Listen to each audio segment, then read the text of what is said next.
Hello and welcome. My name is Julie Schumacher-Cohen, and I serve the university as Assistant Vice President for Community Engagement and Government Affairs. I'm glad to welcome you to tonight's program on Jewish-Christian relations after October 7th and Gaza. And we're honored to have with us guests from Jerusalem, John Munayer and Hana Bendcowsky, who both engage in important and timely work in interreligious dialogue and activism through their roles at the Rossing Center, and they'll be further introduced in just a moment. I want to thank our co-sponsors for tonight's event, the University Slattery Center, the Office of Community Relations, the Ella Korea Initiative, Judaic Studies and Theology and Religious Studies, as well as Marywood University, and also a special thanks to Sandra and Maury Myers, who supported tonight's program.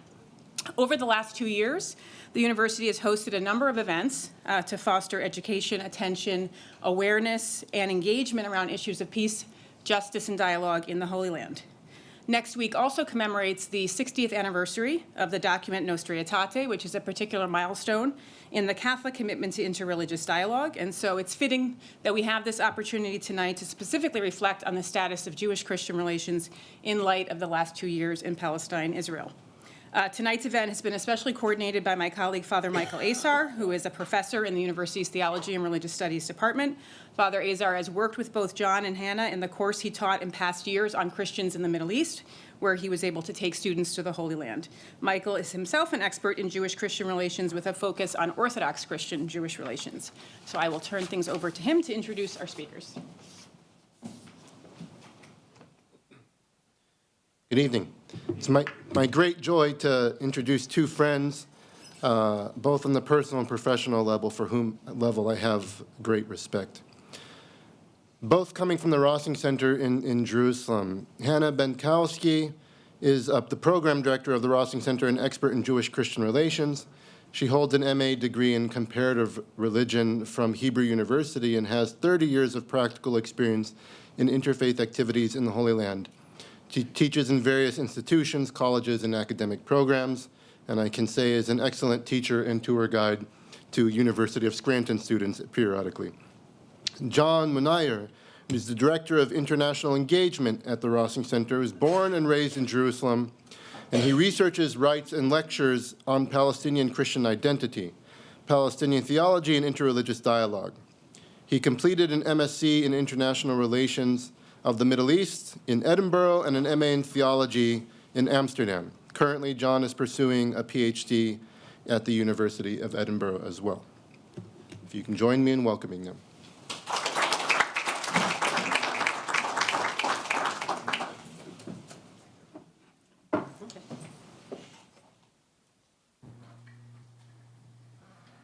Good evening. Can you hear me well? Yes.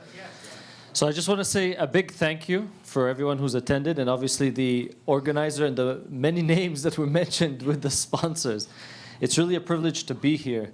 And I hope this doesn't sound cringe, but I know Scranton from The Office show.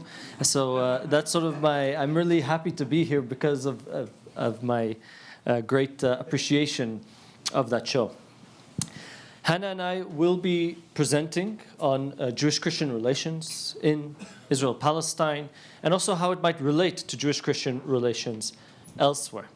But we'll first begin by explaining a bit who we are, the type of work we're involved in, and then after that, Hana will sort of lead us through that process of Jewish-Christian relations, and I'll be joining in as well. And after the presentation, we'll have time for Q&A, so we'll give the time for that as well. So we'll be able to engage with one another and really hopefully have some interesting and productive talks. So the Rossing Center for Education and Dialogue is an organization, an interreligious organization that promotes peace, justice, and equality. If you really need to know who we are, we're a group of Jews, Muslims, and Christians, people from different religious convictions, that essentially believe that if justice and peace are taught as seriously as math in our schools and universities, that we will see a completely different reality in Israel and Palestine. And I oftentimes joke that the way we teach math isn't that great back home. So hopefully both our math and our peace-building education will improve. But as you can imagine, the context in which we live in is extremely, extremely difficult. Our communities at the moment are deeply, deeply traumatized. And I would probably say that that's the case also for some of the communities here. You have watched some of the various footages that have popped up on your phone, and so on and so forth. For many Israelis, seeing October 7th and the footage coming out of the kidnapping and the attacks must have traumatized and has traumatized a lot of communities in Israel and Palestine. And also look at the footages of the hostages, right? And for Palestinians, seeing the genocide in Gaza continue and the footages of starving children and so on and so forth has really, really traumatized these populations. So when we're trying to build these types of peace building amongst the communities, trauma is a big, big word that we're trying to navigate through. And as such, hatred has become a completely normalized sort of element within our communities. It's very common that after someone experiences deep, deep trauma, we sort of think that it's normal for us to hate the person who committed that atrocity or the person who has harmed you, right? So the populations we're dealing with are extremely, extremely traumatized, and therefore also, unfortunately, it has translated into hate. We also have a dynamic where we have a strong us versus them mentality, where if I'm a Palestinian, I see everyone who is Palestinian as different than Hana and perhaps her community, and that my community can do no evil to Hana, and vice versa, right? We put ourselves in very clear and defining boxes, oftentimes placing ourselves much better than the other, and in the process dehumanizing one another. And therefore, we sometimes also have a zero-sum mentality, right? For me to win, Hana has to lose, or vice versa, right? If Hana wins, that actually means that I lose, without thinking of alternative ways for Jews, Muslims, and Christians to live in an equal, just, and peaceful reality in Palestine and Israel. And finally, we're also operating in deeply, deeply racist structures and systems, right? Me and Hana, although we have the same citizenship, we're not equal under the law, right? Or the services that many Israelis have access to, many, many Palestinians do not have access. And I'm a Palestinian with Israeli citizenship. And there's, of course, many Palestinians who live under military occupation. For those who might be unfamiliar, this means that everyday life is obstructed, right? From moving from one city to another, you will need a permit, or you have to go through military checkpoints, and sort of anything from your water to food or your businesses are completely, completely controlled by these military structures and system. And of course, as this is, I think, also true for the US, but the spread of specific narratives or agendas within the media or, again, the educational institutions is one that tends to prioritize one narrative over others. And again, this is true, I think, also for some of the internal US politics that is happening at the moment. And maybe just to add that the challenges that maybe we can talk about the challenges within our society, but it always have an impact also on other societies beyond Israel and Palestine. Because it's not only us, Israelis and Palestinians, who are traumatized, but as John said, also if you watch the news, if you follow the social media, you've been seeing pictures that can traumatize you. If you feel that you cannot post something in Facebook because you're afraid that people would attack you, it doesn't matter if you're Jewish and you want to write something about how compassion you are for the families of the hostages and the hostages that suffer in the tunnels, or if you write about the Palestinian and compassion for them and for their going through, and you don't do that because you're afraid that people would react in an aggressive way, it's also traumatizing. So the different kind of being trauma that being created, and it also leads to hatred. And it seems like all the world is kind of, or many people around the world feel that they need to choose sides. So either I'm pro-Palestinian, either I'm pro-Israeli, and therefore it's not just the Israelis and Palestinians are divided. It seems like the whole community who's involved with the Israeli-Palestinian conflict are totally divided. It's either us or them. So we also have some really troubling attitudes in our communities. Just to take one example, 76% of Israeli Jews would agree with the statement that there's no innocent people in Gaza. Right? I think that many of us would see that as a very, very troubling statement. Right? This includes civilians, women, children, and so on, and elderly, and so on and so forth. Or if a study that was done in May 2025, that half of the Palestinians, those living in the West Bank and Gaza, thought that the October 7th attack was correct. Right? So we're working with communities that, as I mentioned, are deeply traumatized, have normalized hate, and therefore completely dehumanized each other.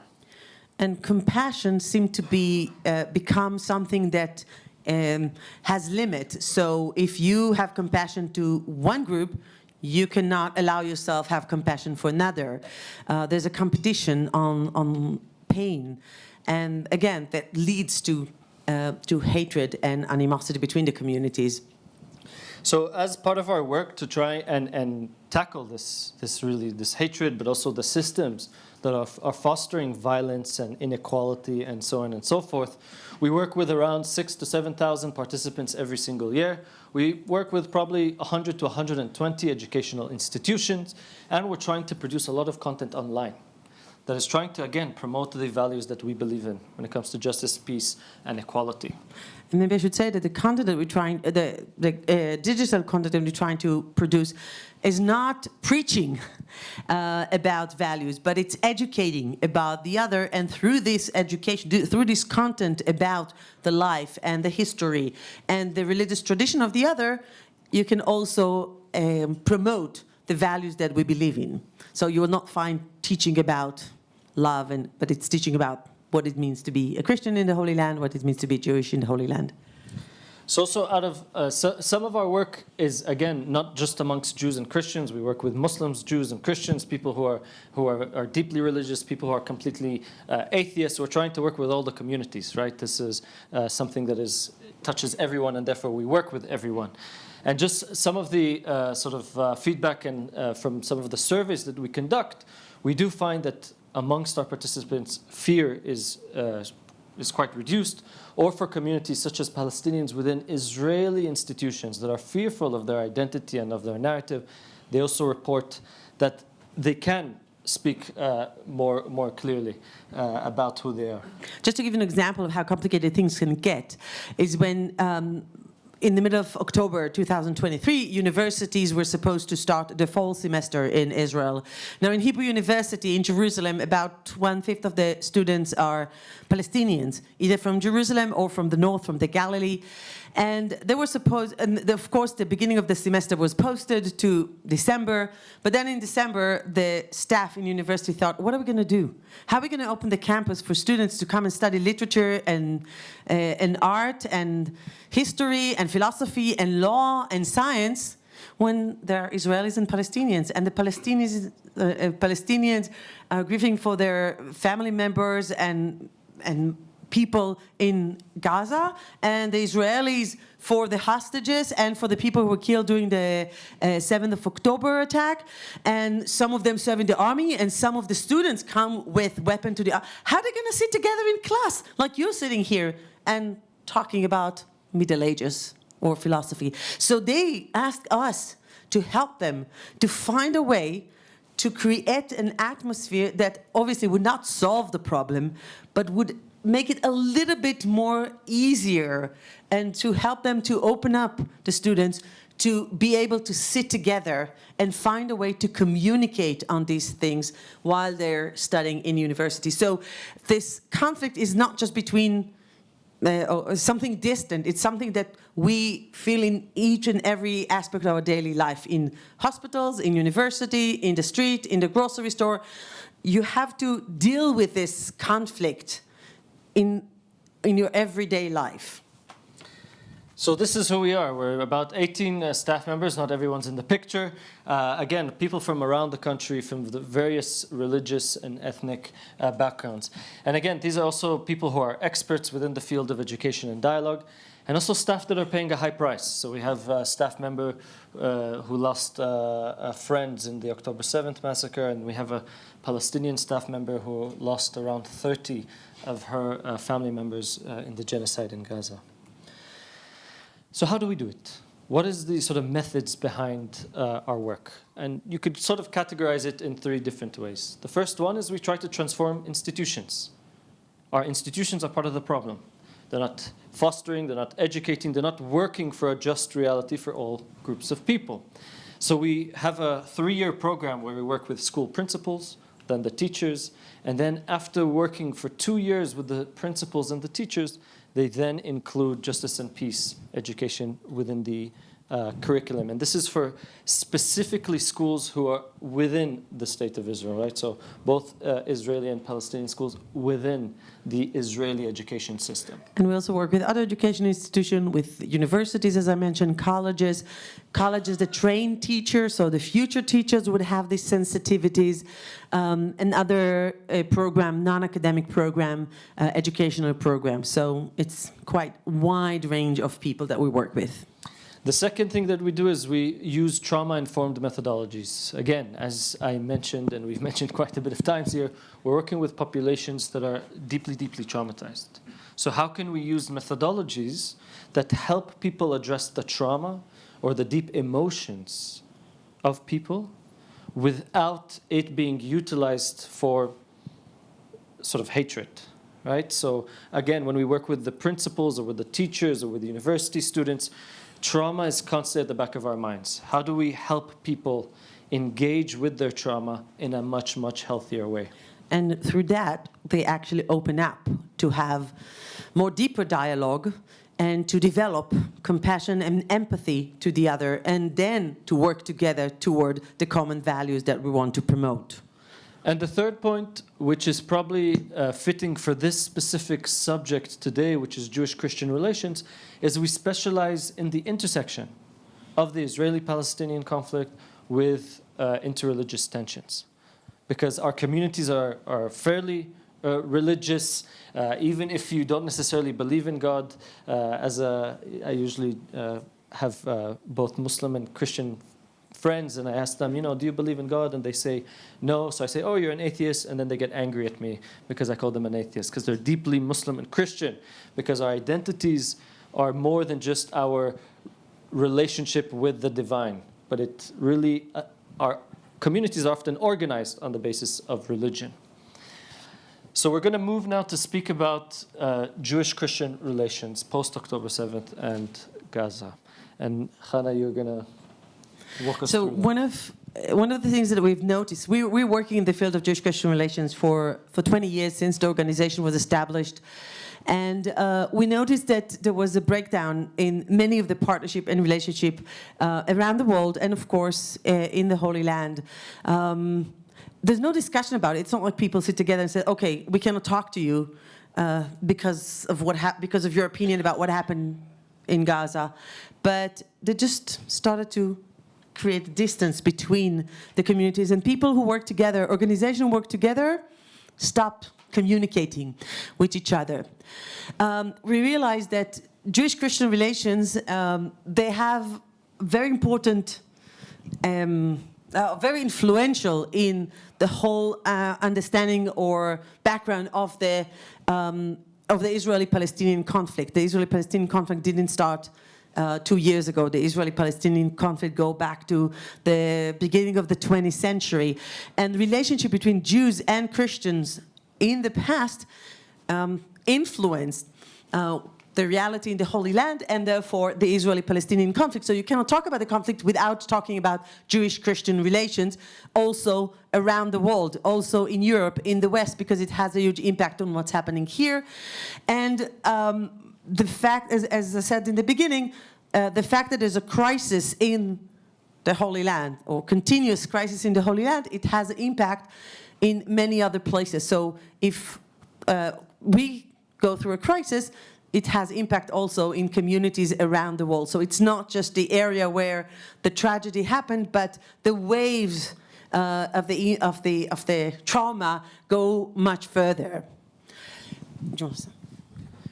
And yeah, again, the way, if I think most people would agree here that Jewish-Christian relations in this country has been deeply affected because of what's happening in our home, right? This is something that perhaps before COVID we thought that our realities or contexts aren't affecting each other and not intertwined, but both with COVID, but also, again, October 7th and Gaza, these deeply affect one another. And from just being here in the States for about 2 weeks, we've heard about how there's a big breakdown in Jewish-Christian relations in this country. And also perhaps how some of the interreligious tensions are fostering the conflict also back home. So it's not that we're going to solve the whole problem of Jewish-Christian relations here in the US or in the Holy Land. But I just want to present you the problem that we face in our work in the interfaith world, and especially in Jewish-Christian relations, as an example and unique challenge that we're experiencing. And then we can maybe discuss and think over that, how we can learn from that and try to help change things also around here. Do Christian and Jews know each other in the context of Israel-Palestine? So we did 2 surveys lately. Actually, we planned to do that before the war, and then with the war we kept postponing it because we thought, well, this is not a good timing. People don't think about Jewish and Christian relation, they think about other things. But at the end we did one in December 24 and one in September 25. Actually, the one that we did in September 25, Jewish Israelis' attitude toward Christian and Christianity. It's repeating a survey we did in 2008, so it was good. We could compare the results. And I'm just going to present very few diagram regarding the familiarity between Jews and Christians in the Holy Land. So 1/3 of Israeli Jews, have never visited a church. Now, we live in the Holy Land, so yes, not every city has churches. I grew up in Kfar Saba, there's nothing there. I grew up in a very homogenic environment, there are just Jews around me. But if you go to travel, if you go to the Sea of Galilee, if you go to Jerusalem, you see churches. But still, 1/3 of Israelis have never been to a church. And Israelis love to travel around the world. I know it's quite different than Americans, but if you don't travel at least once a year, then it means that something is wrong with you because everyone is traveling all the time. Now, many of them travel to Christian countries, and that means that they travel and they don't enter a single church. So 1/3 admitted they've never been to a church. They don't know anything about it. Do you have any Christian acquaintance? Half of the Israelis, a bit more than half, they don't. Not in Israel and not outside of Israel. So they don't know much about Christians and they don't know much about Christianity. Basically, if you ask an average Israeli what does he know about Christianity, he would say something about Santa Claus and Christmas tree. That's about it. So there's very little knowledge, a lot of ignorance. They do know what they learned in school about a history of Jews in Europe, which mainly include persecution, expulsion, and the Shoah, the Holocaust. What about Christians? So Christians who are minority in the state of Israel, and in a society of about 10 million people, less than 2% are Christian, about 185,000 official Christian live in Israel, have Israeli citizenship or residency. It does not include Christians who are not citizens of Israel, but they're migrant worker or asylum seeker, which they're about the same number of people. But most of the Christians, being a small minority within a minority in Israel, most of them have a daily or at least frequent or often interaction with Israelis. So only 1/4 said that rarely or very rarely they have interaction with Israeli Jews, mainly in East Jerusalem or in places where you have more homogenic Arab cities or villages and they don't need to get to other places in order to get to the grocery store or to work. But most of them do have interaction. And how many feel that Israeli Jewish society accept them, Palestinian Christians, in Israel? So 1/3 feel accepted, 1/3 not accepted, and 1/3 Sometimes yes, sometimes. It depends how you consider neutral, because it's not really neutral. It means that maybe someone they feel accepted, sometimes they don't, or they don't know, or they don't want to know what they feel. But you see that there's not enough interaction between the two communities. Maybe just to give you some numbers and just a few facts. So Christians in the Holy Land, as I said, most of them are Palestinian Christian, most of them speak Arabic, this is their mother tongue. They're indigenous Christian. They're not Muslim who converted. They're not Christian who came from outside and settled in the Holy Land. Most of them belong to the land and have long and historical roots in the Holy Land. They divided between many denominations. Now, I know to say that in the US, 13 is not a lot. But these are the 13 official communities. There are many other small communities that exist. There are certain communities recognized officially by the state. That means that they have certain rights as a religious community. For example, in terms of ecclesiastical court or visas and things like that. But it's such a small community that's so divided, it's really hard to work together. The clergy is usually more divided, while the people, the parishioners, are much more united, and especially in the last two generations. If in the grandparents' generation of John, a Catholic who marry Orthodox would be a horrible thing. Today, no one asks, what is your denomination? You're a Christian, and that's fine. As I said, most of the Christian, 2/3 of them live in Arab towns and villages. That means that the whole city or the whole village is Arab, but totally integrated into the Muslim society. Most of them go to Christian school. Christian school doesn't mean it's a religious school, but it's a school that runs by the church.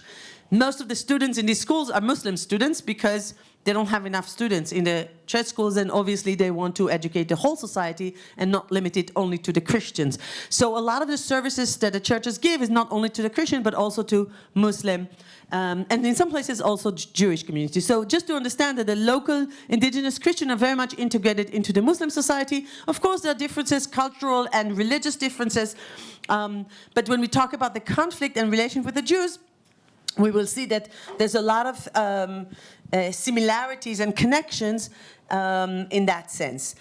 Some information in that regard to the Jewish community. So in Israel, almost 75% of the population is Jewish. It means that according to the state, they're registered as Jews. Now, when we divide people in Israel, we don't divide them by denomination or congregation, but by the level of religiosity, and the level of religiosity is not connected to faith, but connected to practice. And it has, again, impact on the very daily life of each and every one. So which school you go, where would you eat, what kind of food you would eat, what kind of people you would associate with, and also the political opinion. So about 42% of the Israelis identified as secular, but they're not really secular. They, of course, Jewish. They feel very Jewish. They practice certain things. They would go to the synagogue once in a while. They would keep certain Jewish laws. But they feel it's more a cultural thing. They don't feel obliged to follow all the laws. There are traditionals, again, very vague definition. But they feel that they do oblige. They do committed to the laws, but not to everything. And then religious and ultra-Orthodox means that they're really, really strict and even less integrated into the general society. So most of the life is concentrated in the religious life of the yeshiva or the religious community. In the latest survey that we did, we also asked about political affiliation to know, again, if there's a difference in the attitude toward Christianity based on political affiliation. And 66% of Israelis identify as right-wing. Right-wing is a bit different than what you have here. It's not economical right-wing. It's mainly connected to the Israeli-Palestinian conflict. And only 12% as left-wing. And I think these numbers were changed and the society became much more polarized since October 7th and the war. And as I said, there is a connection between attitudes to the war, attitudes to the Palestinian, attitudes to Christians, and religious affiliation. So these things are connected, and when we come to work with Israeli Jews, we always take that into consideration. Now, when we established the center 20 years ago, one of the things we tried to understand is in what way Jewish-Christian relations in the Holy Land are different than Jewish-Christian relations in other places, because the founder of the organization, Daniel Rossing, the organization is named after him, he realized that there are many Jewish-Christian organizations around the world. They're all celebrating now 60th anniversary of Nostra Aetate. You have lots of conferences around. You're going to hear about it more with a lecture of Father David. But here, in the Holy Land, it's different, because around the world, here as well, Jews are the minority. And we know how to be a minority. We've done that for 2,000 years. We still do that very well all around the world. But in Israel, it's different. We're the majority. And it comes with responsibilities. And you have to make a shift in your mentality to understand that you're the majority. Now, the Christians in the Holy Land, many Israelis would say, are part of the majority.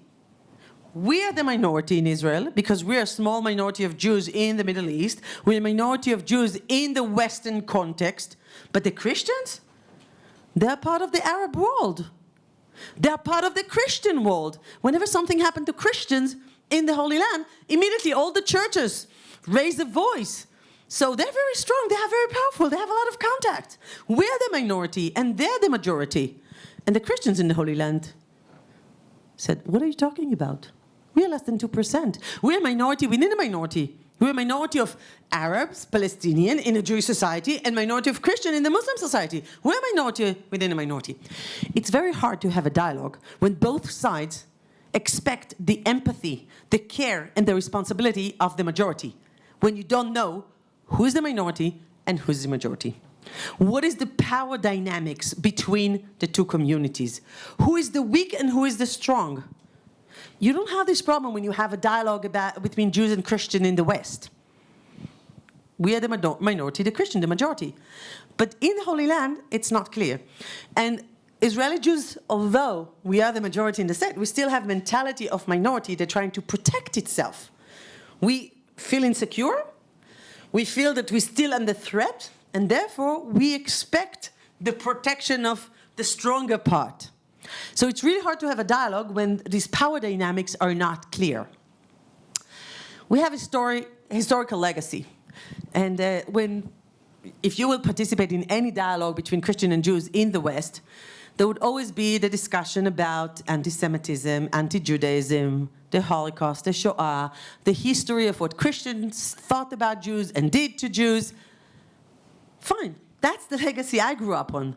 That's really a forming historical events that really form the Israeli Jewish identity. But when we come to meet with the local Christian, Palestinian Christian, they look at us and said, what do you want from us?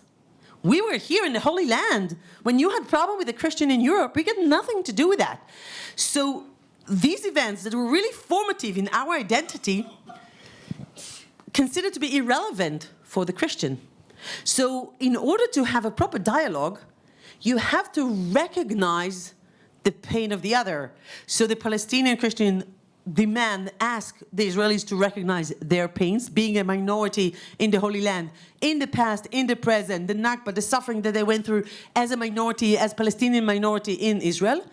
But the Israeli Jews in the dialogue expect the Palestinian to recognize their pain,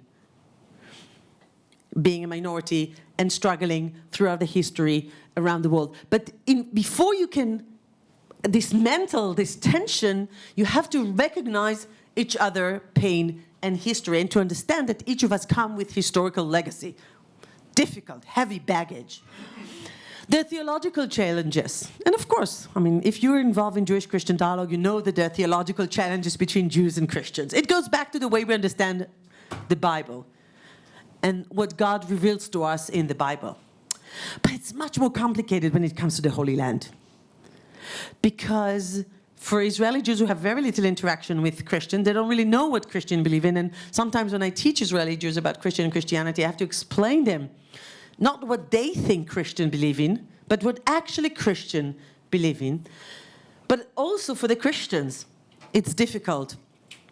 And they have special theological challenges because they have to read the Bible, the Hebrew Bible. And the Hebrew Bible talks about the people of Israel. And the Hebrew Bible talks about the Promised Land. And their Hebrew Bible, which is also our Tanakh, but their religious text talks about Jesus, who was Jewish. And what is very obvious from the Nostra Aetate, which emphasized a lot on the Jewishness of Jesus and the whole research and theology of the 20th century that talks a lot about the Jewishness of Jesus, for a Palestinian Christian, just to say that, it's a challenge. Because a Jew is a soldier in the checkpoint. Because the Jewish person, is the soldier, the policeman. Because the Jewish person is a symbol of oppression for him. So how can he read his Bible in a way that he would be able to live with that? And then you have a whole discussion about Palestinian Jesus. Was he Palestinian? Yes. It's not a historical question. It's a spiritual, emotional question. How to connect to God, your God, in a way that you feel comfortable about it. And I understand the need to talk about Jesus in different ways than you would do that in Europe.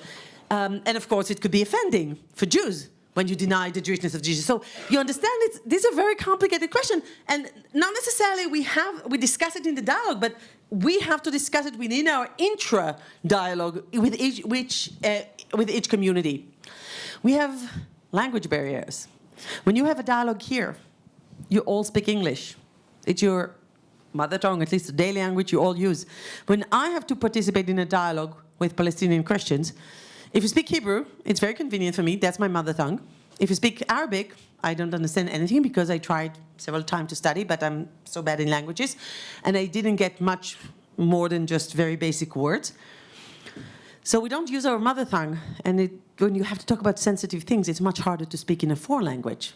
That would be English, which is not our mother tongue. So we have to play with the language and find a way to communicate in a foreign language. And if you use translation, well, translation is also interpretation.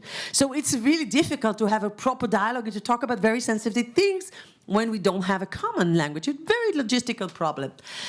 And more than anything, what has a huge impact on Jewish-Christian relations in the Holy Land is the Israeli-Palestinian conflict. It would never be a Jewish-Christian dialogue. It's not about me and John reading the text. It's about me being Israeli Jew and John being a Palestinian Christian reading the text or talking about the situation of our communities and our society. So it's always part of the dialogue. And when we asked Israeli Jews, again, this is from the latest survey in September, do you think there were changes in relation of Jewish-Christian after the 7th of October and the war in Gaza? So again, about 1/3 thought that there's no change. And, sorry, I'm looking at the wrong side.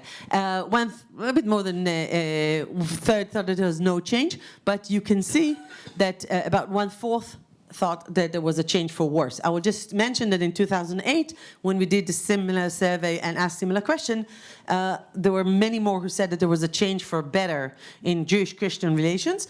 And even with evangelical Christian who support Israel, when you say evangelical Christian in Israel, usually people think about Zionist Christian who support Israel. So even there's such a lack of trust that people think that, you see, a small portion said that there was a change for worse, even among evangelical Christians who usually support Israel. So we have many challenges, and we see that everyone feels that something happened. So it's not only in your group, but it's also in Israel.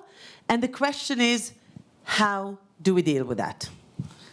So the work that we're trying to do, and I don't know what it's like in your context, is we're trying to create an internal movement, a grassroots movement, that together will not only try and heal some of the hatred that we discussed, but also tackle some of the structures and systems that perpetuate these violence and forms of oppression. So that means sort of, resisting together the hatred and events like October 7th, but also the genocide in Gaza. How can we together challenge these developments? The second thing is we use a faith-based approach. Again, we have to include our spiritual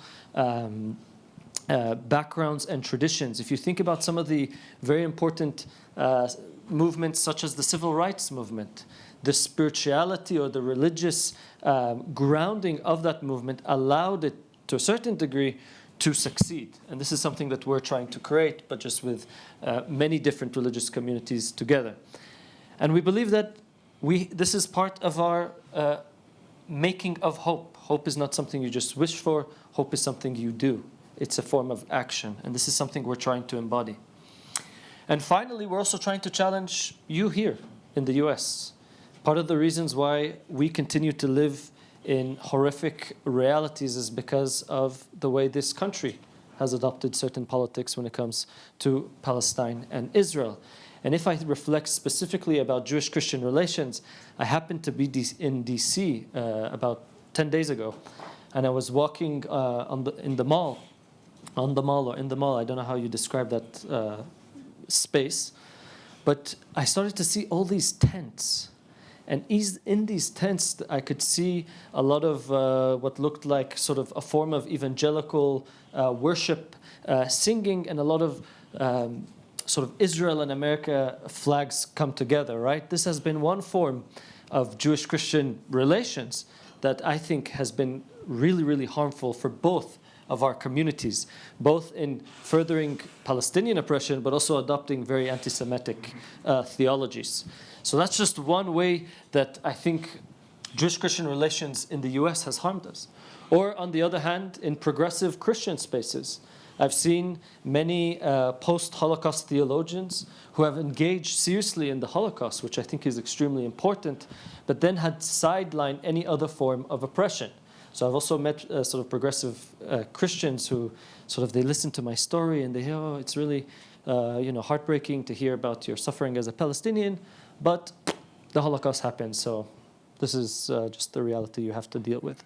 So I think the more Jewish-Christian relations continue, I think, to deteriorate, with people either not engaging seriously or in a healing and liberative way, we will continue to see our reality back at home deteriorate. And we want, as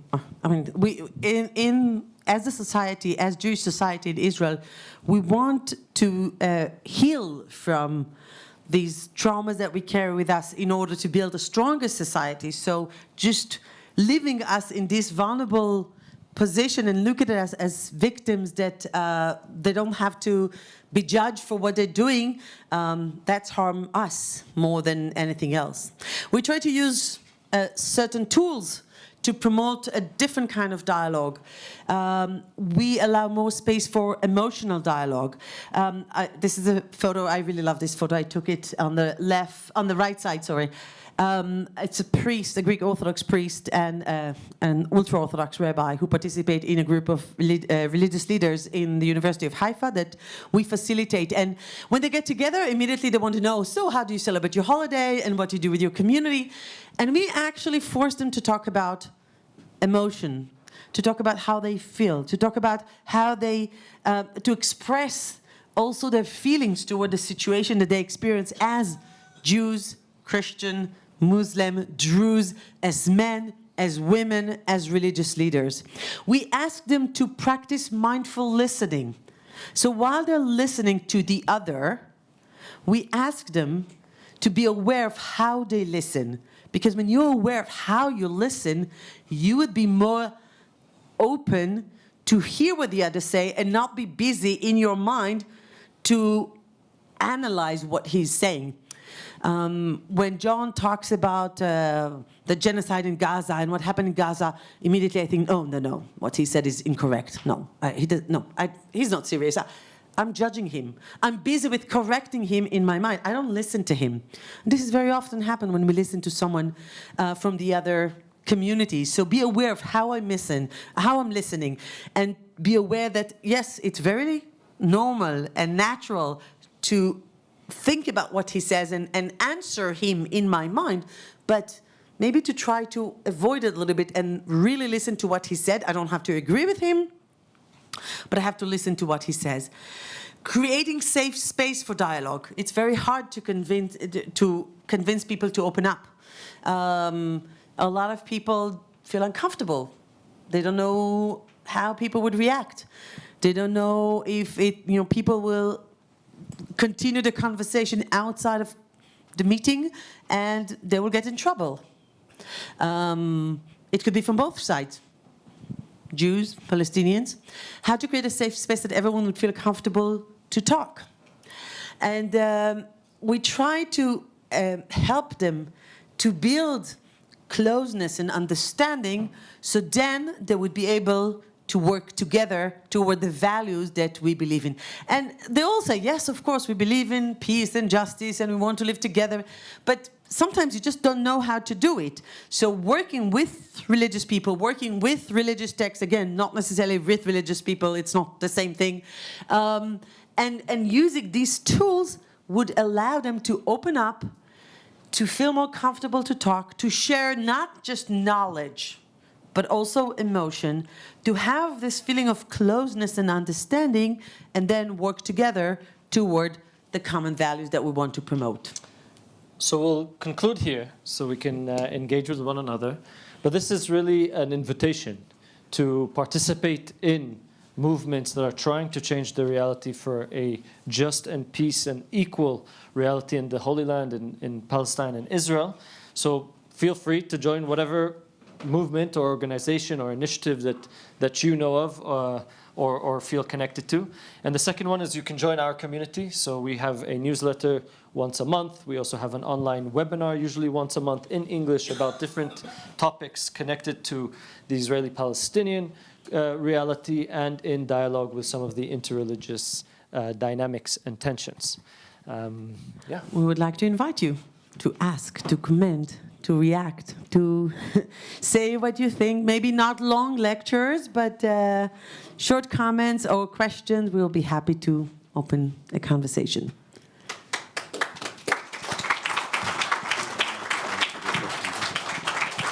Okay, so we have about 25 minutes for questions. I'm happy. I especially encourage students to ask questions when possible, when comfortable. I've been teaching long enough to know that doesn't always happen.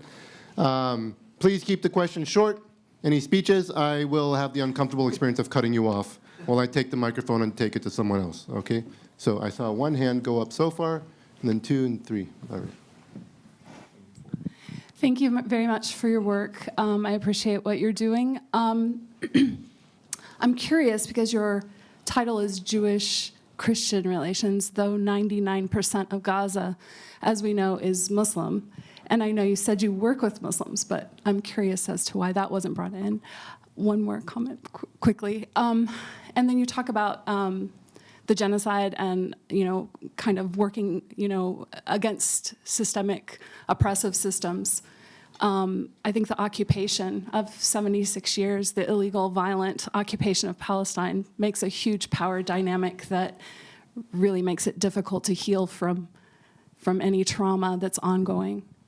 So maybe speak to that. Sorry. Yeah, absolutely. You're 100% right. The amount of Christians in Gaza is very small. It used to be around 1,200 people, and now last I heard there's around 641 or 42 people in Gaza. So we don't work in Gaza, but we obviously Jewish-Christian relations was our focus for today, and it has a huge impact on Gaza and obviously the genocide. So that's why we sort of focused on Jewish-Christian relations in this talk. And maybe to say that we wanted to address the challenges of partnerships and organization and groups that work in the field of Jewish-Christian relations, because the majority here in Europe are Christian and they work with Jews, and I think this was the big crisis. There are also crises in Jewish-Muslim organizations, but I think we wanted to tackle this special challenge that people have. And I think the attention to the Christians, not only in Gaza, but also in the West Bank. Just to mention that when there was attack on Taibe by settlers, by, I would say, Jewish terrorists, on Taibe, it got much more attention than the daily harassment and attacks that Palestinians suffer in the West Bank. So it's not because the proportion, it's connected to the proportion of Palestinian, Muslim, and Christian in the Holy Land, but what's happening outside the Holy Land. And it's also our field of expertise. In a way, you have many organizations who deal in Jewish-Muslim dialogue in the Holy Land, and we are the only one who focus on Jewish-Christian dialogue in the context of the Holy Land. So we also wanted to bring that. And when it comes to some of the Christian communities, they also are constantly engaging with the Jewish authorities. And that's why for this specific talk, we've focused about that. And about the occupation, absolutely, 100%. That's one of the major problems. But how do you stop and end it? And I think one approach has been trying to put pressure on the government. But the other one is to try and create a grassroots movement of both Palestinians and Israelis that object to that reality. And that's what we're trying to do. So whilst it's important, other initiatives, our focus is trying to build that grassroots movement that is seeking for a much better reality, but definitely end the occupation. Thank you for explaining what you do. You work in Israel, and you're an institution in Israel. You're an organization. What organizations, what institutions exist or had existed in Gaza or in the Palestinian-controlled areas of the West Bank that are the equivalent of yours, that promote this kind of diffusing of tensions and dialogue? Are there such institutions? So actually in the last, how many years I would say there's no normalization. We used to have a collaboration with similar organization in the West Bank. The last time we had something like that with Gaza was before the Second Intifada. I remember working for another organization in 1999. And we actually brought a group of Israeli Jews to Gaza. That was the last time I've been there. And we had a collaboration with a Palestinian organization there, and we had meetings. But we used to have programs cross-border with similar organization, but with the deterioration of the situation, many Palestinians in the West Bank feel that it's, and also some in Israel, but mainly in the West Bank, feel that collaborating or doing activity together with Israeli organization would consider normalization. As an Israeli Jew, I would say, I believe that majority of the majority of Palestinians, Muslim and Christian, would love to have dialogue and would love to build peace together with Israelis, since they realize that we need to live together. It's not ideal, we're not in Switzerland. We know that we both have to find a way to live together. And it's just a matter of possibilities and opportunities and the reality we live in. And sometimes you have to take a step forward and sometimes you have to take a few steps backward. And I guess I would say that, again, from my perspective, I find that this is the time for them to take a few steps back, because the challenges they have on daily basis with this reality of the occupation that was mentioned, the military occupation, is very difficult. But I wouldn't say that I wouldn't say we are the good people, we want justice, and then there's no one in the Palestinian side who does it. It's definitely not the reality. It's the reality that kind of prevent us from working together right now. There are other organizations that work both in Israel and in the Palestinian territories that do that type of work. Our focus is specifically sort of the institutions within Israel as sort of our main goal. And the organizations we do work with in Palestine, we do it as a form of not bringing people from together, but specifically for empowerment, since these communities are living under such harsh realities. So we've partnered with organizations like the Holy Land Trust, or Tahrir, or Takaddum. So there's a bunch of organizations doing it, the work on the ground, but we're sort of just acting as a supportive organization in those efforts. I'll leave the questions to the students, but as a person who lived in the Holy Land in Palestine since 1998, I really want to commend John and Hana for what they're doing, because I think when I first arrived there in '98, it was a very different situation than it is now. We've had the intensity of the occupation and the genocide. But early on, there were people who were talking to each other. And that disappeared as the checkpoints got tighter, as the wall was built. So now you have a generation of people who haven't seen each other except as people of violence against one another. And that's a huge problem to have to try to tackle. And you're faced with a lot of challenges. So I think the work that they're doing is so critical, and that we should all be a part of that. Even as small as it may seem, those are the steps that are going to be the building blocks to peace between the people. Eventually there'll be a political solution, but the first thing has to be change the hearts and minds, but start people to humanizing one another. So, and just to add, there are other, they may not be particularly religious organizations, but I was just in Ramallah, and for example, there's our soldiers on Breaking the Silence, who are meeting with prisoners, guys who used to be in prison in Palestine, and trying to come together quietly and just recognize the pain of each other. Or the grievance groups, where people have been killed on either side. A man lost his child in Israel in a bomb, and the other one had their son killed in Palestine, and the parents come together to recognize their common humanity. So I applaud you.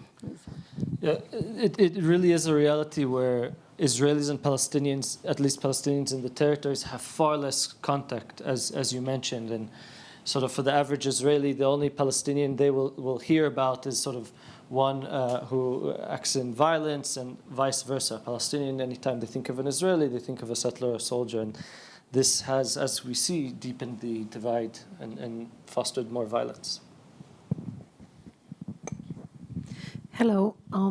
I deeply believe in education, that it's the greatest tool for peace and justice as well. But here in the United States, excuse me, we are trying very hard to educate people, because just by saying October 7, and then the question is, but what about October 7? And then what about before October 7 and many October 7s? So we try to educate people and help them to understand, because without that, it's just like math. You can't go to a further, more difficult questions when you don't know how to add, correct? We are being silenced as groups, as organizations. How do you guys deal with that? Because this is our issue. We can't educate if we are being silenced. And we are never want to be I'm Jewish. And, Holocaust made people be afraid to admit that they were Jewish. But now Gaza situation makes that they are embarrassed to admit that they are Jewish or Israelis. So that's my question. How do you deal with that? I think each one has his own way to deal with that. I sympathize with that, because I think that sometimes we're being silenced in different ways. By the way, everyone thinks that he's being silenced. In Israel, I definitely more in the liberal, progressive side of the political map, but also people on the right-wing side of the map would feel that they are silenced. And I'm thinking about my personal example. In my family, we're quite divided. So I have a brother who is a settler, and he's very right-wing. And he works in Tel Aviv in a high-tech company, and he feels that he's totally silenced there. And I keep thinking, but you're in the government. You're leading the country. And at the same time, I feel silenced because I'm leftist, and I talk about what's happening in Gaza, and I talk about in compassion about the Palestinians. So everyone feels that he's silenced. What we try to do, at least, again, I think with different experience to be an Israeli and Palestinian anyway, it's different. But I think being silenced is a trauma. And I treat myself as a traumatic person because of I'm being silent, one of the aspects. So to be a bit more patient with myself, when I feel that it's really, really painful, it's okay to be painful for being silenced. And then I try to walk between the drops. So I always look when I meet with people or when I write or react, I always try to find the tolerance zone that I can work around that. So yes, I don't say everything I think. And when I meet a group of people and I teach them, I always very careful not to go too far and not to stay in the comfort zone where they feel nice and comfortable and yeah, we're all nice, we're all good, and they are the bad. No, so to challenge them, but not too much. Of course, it's not saying everything I think, but at least I think that the impact would be more meaningful. So it's kind of a compromise. I accept the fact that I have to silence myself in order to make an impact. And to find this area, the tolerance zone, that you still have an impact, is the challenge. Yeah, I think silencing is a huge issue, especially for us as an organization under the government that we're currently working under.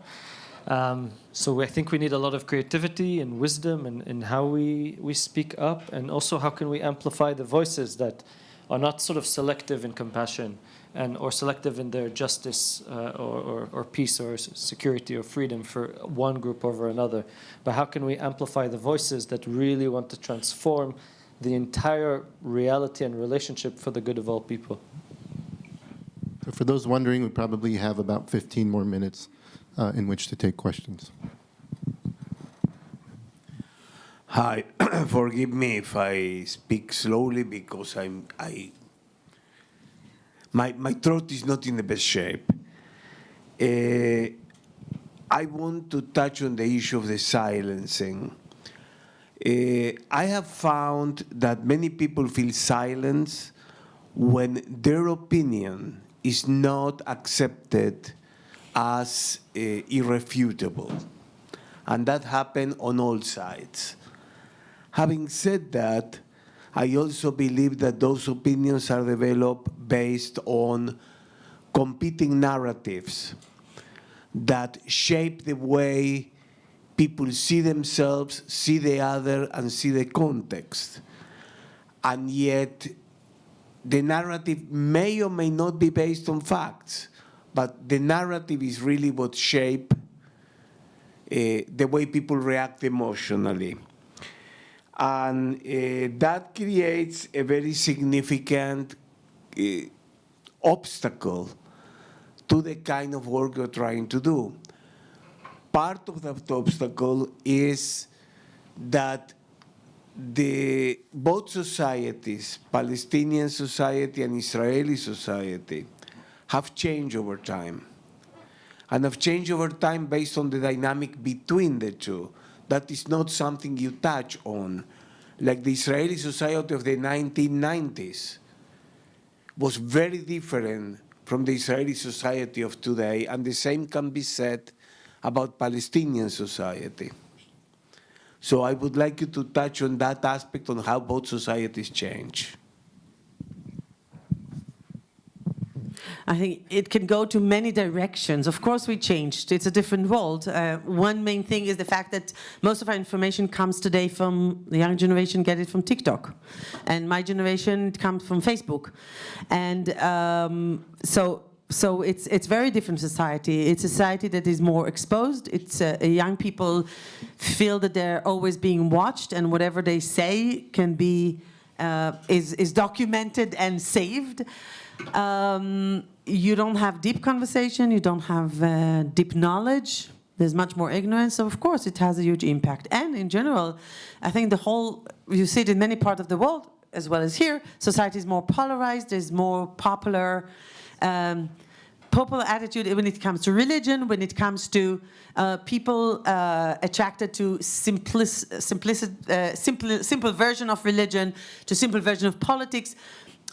Of course, it has a huge impact. And when we work with young people, we have to adjust to that. And we see, for example, again, I'll speak about my community. So I developed 20 years ago, I was involved in developing a program for kids, Jews, Christian, Muslim, in schools where they used to learn about each other, they used to learn about themselves, teach each other about their own culture and tradition, and then they visited different religious houses, so synagogue, a church, and a mosque.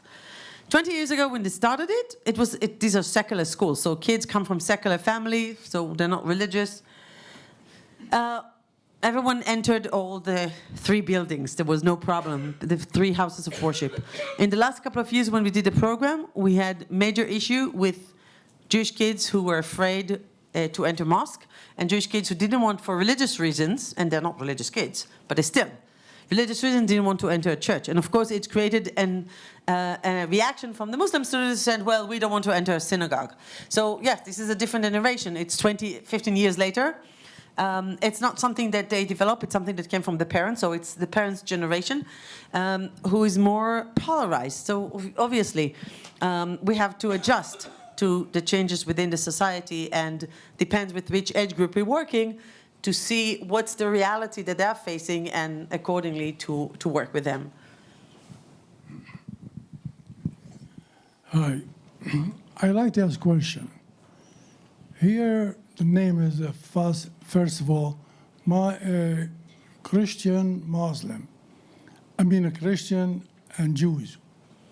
Why not saying Muslims with it? That's number one. Number two, we have here, I mean, Israel right now, after attacking Gaza, why you think the truth right now about them all around the world show really what Israel made out of and how they could do what they did to the Palestinian people all these for 2 years, fighting, killing innocent children, pregnant women, shooting target shooters. They're making fun. And how is that? You want the Palestinian people to accept it. See, we should, as a human being, we are obligated to get together, all of us, Muslim, Christian, Jews, and talk for peace, not any more war. We fed up from wars. So many years of wars. And I really can't, I hope one day I see war in my life. I mean, see peace in my life. I have enough wars. So again, the reason why we focused on the Jewish Christian is because we were invited to speak about Jewish Christian relations. But as an organization, most of our Palestinian participants are Muslim. So we work with Muslim Jews and Christians, anyone from whatever the background is. And also, I happen to be Christian and Hana Jewish, and that's why we've focused by the invitation on that topic. And yes, I think our current reality forces all of us to ask, what are we doing? What are we doing as humans in our current reality that we're allowing for such oppression in many areas of the world, including in Gaza as well? And I think this is a wake-up call for all of us to really question how we're living our lives, how we're damaging the earth that we're living in. So we need to strive for new models and new realities that are good for all people, because if not, we will just continue to create destruction and hurt for all of us. And if we don't also learn how to speak to people's trauma in a way that doesn't lead to hate, but one that leads to healing and empowerment, I think it will really help us shift our current disaster. I engage in quite a bit of dialogue, and thank you for what you have done here. But one new idea just occurred to me: lamentation, a big theme in the Bible. Can lamentation be of at least partial use in dialogue?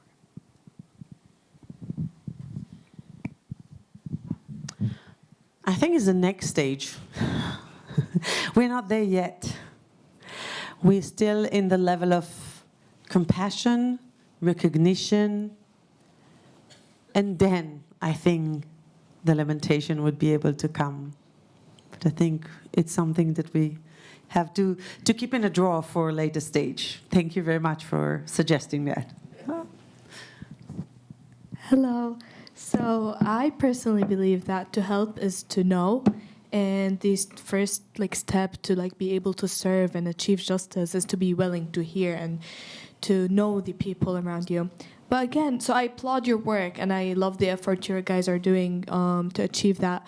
first move into like helping people know each other and thus hear each other. But again, there's a lot of trauma involved. So how do you break that big wall between the different groups to get the conversation going and to get that first step going to actually be able to achieve peace eventually?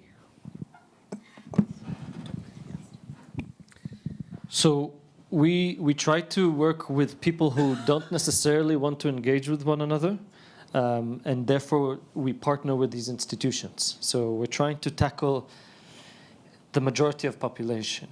And therefore what we try and do is we give specific tools like the mindful listening, like we have a specific methodology that engages in trauma in order to help the participants move forward. Another thing that we do is we require from all of our programs, it's not just sitting and talking, but they have to do certain initiatives and actions that promote justice, peace, and equality. And sometimes in order to change one's attitude, it's far more productive to first change their behavior, and then they do the sort of reasoning and cognitive work after that. So that's just a few ways of us trying to engage with the population. But again, we are one organization working with a specific population, and there's other great initiatives out there. And we're hoping that together with all of our different initiatives, focusing on different areas, focusing in different spheres, that we can create at least an internal movement together with the external pressure that we will see a better reality. Thank you. This will be our final question for the evening, but I'm sure they'll be around for a few minutes to chat. Would you say there's as much tension between Jews and Christians with Muslims in Israel and Palestine, or is it mainly a Christian and Jewish issue? There are different kind of tensions. As we said, we cannot separate the religious and the national tension. So there's Israeli-Palestinian tension. This is the main thing. But then there are different tensions between Jews, Israeli Jews, and between Jews and Christian, and Jews and Muslim, and Christian and Muslim. So you have a triangular as well. So it's dialogue and then triangular. And then, so there are a lot of different relations that you can examine and the tension between them. I would say it depends.